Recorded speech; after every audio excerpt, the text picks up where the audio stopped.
It is 2018. A rather dodgy businessman has an idea. He goes by the name Afgu.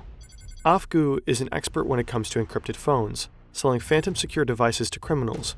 He's a bit of a geek, though not much of a coder. Previously, Afgu worked alongside one of Australia's most notorious drug traffickers, Hakan Ayak. Known as the Facebook gangster for publicly documenting his criminal lifestyle online, Ayak is deeply connected in the underworld. Observing the gap left by all those encrypted phone companies going down, Afgu hatches a plan. He wants to launch the next big encrypted phone, ANØM. ANØM devices are essentially off-the-shelf Google Pixel phones, modified to run a custom operating system called Arcane OS. This is where it gets interesting. At first glance, it looks like any other phone. It has apps like Tinder, Netflix, and Spotify, but when you tap them, nothing happens. They're just dummies. ANØM phones come with several special features. One of them is pin scrambling.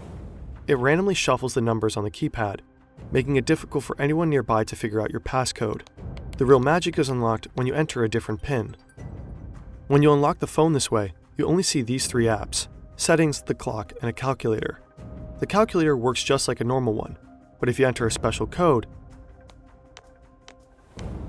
the heart of the device reveals itself, the ANØM messenger. It allows you to chat with an ANØM user anonymously. In case things go south, the phone also has a kill switch. ANØM will soon become a thriving tech startup for organized crime, and Afgu will become its CEO. But his true plan goes far beyond that. This story is about a brilliant sting operation, but it's also about privacy. How many input fields have you filled in your life? Remember the account from that sketchy online store you ordered from a decade ago, or that weird form about that thing you once cared about? Data brokers are companies that collect your private information from the farthest corners of the internet and sell it often to the highest bidder. That way your data can easily end up in the hands of cyber criminals. Think identity theft, fraudulent loans, and even maxed out credit cards. Incogni forces data brokers to delete your sensitive information. All you need to do is sign up and let Incogni do the work. Their dashboard keeps you updated on which companies have removed your data.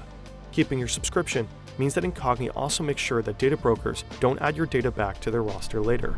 Scan this QR code or head to incogni.com/FernTV to get an exclusive 60% off your annual Incogni plan with the code FernTV. I get this call from this lawyer who I've never heard of, and who basically said, I want to meet you tomorrow.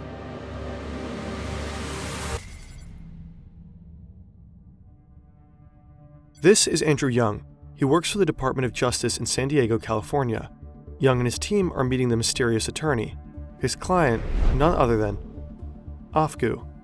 Turns out the lawyer reached out to broker a deal. Afgu is offering his product, ANØM, to the FBI. The offer: Afgu will build the next generation of privacy phones, and law enforcement will have total access. A hidden back door. The ultimate get-out-of-jail-free card for Afgu, in case he ever needed one. His personal intentions for that are not clear. Presumably, there's already a lot of dirt on them. Afgu's attorney pitches the phone to the authorities like a Silicon Valley tech demo. Andrew Young and his team quickly realize this could be a once-in-a-lifetime opportunity. What could be more valuable than having control over thousands of devices designed for criminals? Young and the FBI agree to work with Afgu. But many questions remain unanswered. How should the backdoor be implemented in ANØM? And how do you get criminals to start using the phones? And there is, of course, another major problem. Without evidence of a crime, spying on phones inside the US is illegal. Young is concerned the operation might not get approved by the Department of Justice.